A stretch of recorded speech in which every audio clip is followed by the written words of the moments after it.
This happened in the summer, and I believe I was about 12 at the time. I was staying in a hotel in a fairly large city with my mom and my younger brother. We were visiting other extended family but chose not to stay in their house. My brother is younger than me by a decent amount, so I was usually told to keep an eye on him. On the day we arrived, my mom told me to do just that while she checked us in and received our room card. So, my brother and I sat down on a couch in the lobby and relaxed a little bit. While we were sitting, a man in about his mid-40s walked into the hotel. The couch was facing the hotel doors, so I got a good look at him. I remember that he was very average looking. Describing his features in detail could generate several different images. The guy comes in and sits on the couch opposite ours. I didn't think anything of it until I realized that he didn't go up to the counter first. He just came in and sat down. It made me feel a little uncomfortable. Maybe I was being a bit paranoid, but I thought he might have followed us in. Thankfully, my mom called us over and told us that our room was ready. We left the lobby and went to our room. Shortly afterwards, we left the hotel to go meet family. I forgot about the man for the rest of the day. We returned at about 7, and my mom told us that we could go swimming in the hotel pool. We all went to our room, changed, and went to the pool. A few minutes after we got into the water, the same man from before walked in and sat down. He was wearing jeans and the sweater, so he definitely wasn't going swimming. Again, we didn't think much of it until I could see that my mom was visibly worried. She pointed him out to me, and she said that if he didn't leave within 5 minutes, we needed to go back to our rooms. 5 minutes passed and he was still there, so we got our things and left. By then, it was close to 8 o'clock. We had brought a rented movie to watch, so we planned to watch that and go straight to bed. I noticed that my mom was a little on edge because of the man who had been watching us, and I got a little more worried myself, too. Halfway through the movie, my mom got up to get into the shower. While she was in there, someone knocked on the door and said, "Housekeeping." I thought it was weird that the cleaning staff would come this late, but we needed another towel, so I answered the door. I wish I hadn't been so stupid. It was the same creepy man. He gave me a smile and a little wave. I just stood there kind of motionless. My mind automatically went to the worst possible situation: kidnapping, rape, torture, etc. I heard the water in the shower turn off. He stood there as well for a moment, and then he spoke. "How was your swim?"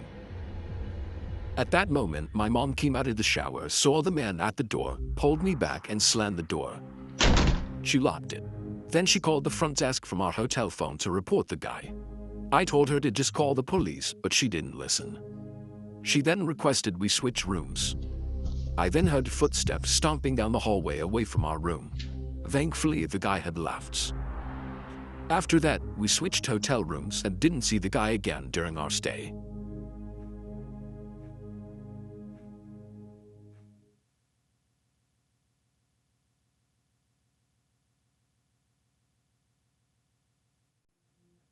Have you ever gotten an uneasy feeling staying in a hotel room, especially by yourself? Likely not, and I also doubt you've ever been in a hotel room by yourself. But when I was a kid, I always got scared sleeping in hotel rooms. I would always keep looking back at the dark corners of the room every 20 seconds, thinking there would be somebody standing there. My fear not only drove me crazy, it drove my parents crazy, as I would always insist that I would sleep between them until I was around 9 or 10 years old. Anyway, eventually I had to grow up, or at least give off the impression, and started sleeping in my own bed or sharing the bed with my sister. Now I'm 24 years old, living on my own, and have to take a lot of business-related trips for my job. On one particular out-of-town trip, I was staying at a Comfort Inn in North Carolina, with all the expenses paid by my job, of course. I was in the area for a meeting with an office in a different town, and the inn was my home for the night. It was across the street from some big car dealership. That's all I remember about the surroundings.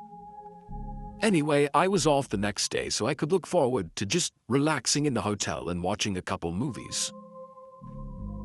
I was ironically watching the first Saw movie, and I swear, during the scene where Adam was hearing sounds in his apartment, My childhood paranoia started to come back for a bit, as I thought I heard little crackling type noises coming from inside the closet.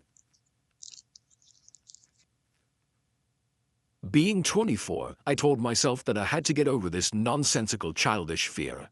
I simply raised the volume on the movie and tried to ignore it. At the same time, I popped 2 sleeping pills into my mouth so that I'd be wiped out by the time the movie was over. Eventually, I flipped off the TV and rolled over onto my side to finally get some shut-eye. That was when the crackling noises became apparent again.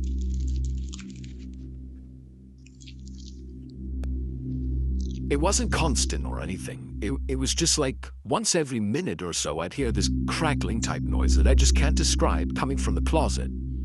It wasn't happening too frequently to really bother me, and the sleeping pills were knocking me out at that point, so I was out within like 10 minutes. The next thing I remember, I woke to the sound of cloth being rustled around. I sprang to an upright position, but it was literally too dark to even see within a few feet in front of me. After I flipped on the bedside light, there I saw somebody dressed in all black with a hood over his head, probably 6'5", 250 pounds, rummaging through my bag. I screamed at the top of my lungs, and in response he fled the room. He had stolen my wallet and my watch, but he had also created a last memory that only digs deeper into a very large childhood fear of mine. I have never heard a story about anything like this on the news or anything, so for something like this to happen to a person like me, somebody who had such an odd, specific fear as a child, was simply catastrophic to me.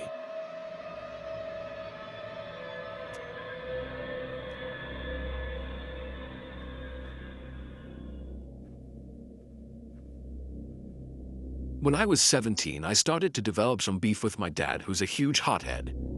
Tensions would grow worse through the years, and it got to the point that I would commonly have to leave for the night after getting into a huge fight with my dad about personal things that I won't talk about. Sometimes I would stay at a friend's house or check into a hotel. It was May 9th, 2015. I was 21 years old, and after another huge scene back at home with my dad, I had to get out of there for my own good. I checked into a nearby hotel, the Quality Inn in Suites. It was literally half a mile from my house. I'd be throwing away a little less than $100 for it, but I had nowhere else to go. It was earlier this time around. Usually these outbursts happen around nighttime. It was like 4 o'clock, so I decided to just hang out by the outdoor pool and clear my head. It was funny, I was the only one around in this hotel. The pool was empty, the hallways were empty, even the lobby was empty except for, of course, the desk worker. Then again, it was only May, and it wasn't like we lived in some huge vacation destination of a town. My room was in the middle of the hall on the 2nd floor. I had no idea why they'd given me that room, since it seemed like I was one of the only few people staying in the hotel. I hung out in my room after the pool for a bit. That's when there was a very light tapping on the door. I waited for someone to yell housekeeping, but they never did. Therefore, I ignored it. And to my surprise, even though I had the Do Not Disturb sign on the door handle, I heard the beep of the lock on the door, and then I heard the door slowly opening. I called out, no thank you, not right now. I couldn't see the employee at the door because there was a wall that blocked the view of the door from the bed. There was a pause, and I repeated myself, growing a bit curious. Suddenly, the door slammed shut. It actually startled me. I got up to actually go follow them and tell them that that was rude. When I stepped into the hall, I looked to my right, nobody. I looked to my left, and at the end of the hall, I saw the right leg of a woman turning the left corner further down the hall before disappearing. How did she get there so fast, I wondered. I ran down to the end of the hall, and that's when I heard another door closing. When I turned the corner, nobody. Just maybe 20 closed, unoccupied hotel doors. I was so confused and honestly a bit freaked out. I went down to the front desk to complain about the rude employee. The woman at the counter said that must be Rosa. She said she would question her about slamming the door later on. I thanked the woman and then went out to eat at the nearby TGI Fridays down the road. When I got back to the room, I was on the phone talking to my mom, who said that I shouldn't come back because my dad was still super pissed.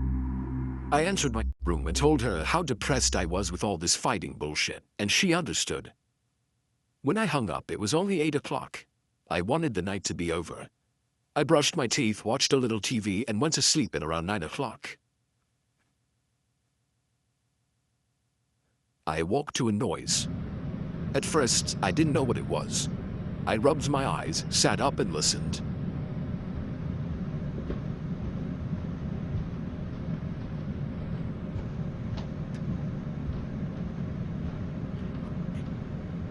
You have to let them in. There was somebody standing at the left edge of my bed, towering over me. I screamed and felt like throwing up at the same time. It was a dreadful, horrifying feeling. The person then grabbed around my throat and started repeating the words, "You piece of shit." It was an older woman with a weak grip. I was able to escape easily. I ran to the door of the room. I heard her following me, but she stopped at the door when I ran down the halls to the front desk. The woman at the front desk admitted that one of the employees had lost one of her master keys that had access to all the rooms in the hotel, something they were obligated to report to the head of the hotel. I was furious, of course. I got a refund, gave some info to the cops, and then went home that night, where my dad actually showed something close to sympathy after I explained what happened. Ever since, I've actually never had to leave the house for the night, and I hope it stays that way. Oh yeah, and I have absolutely no idea whatever became of that crazy nutcase woman that tried to kill me.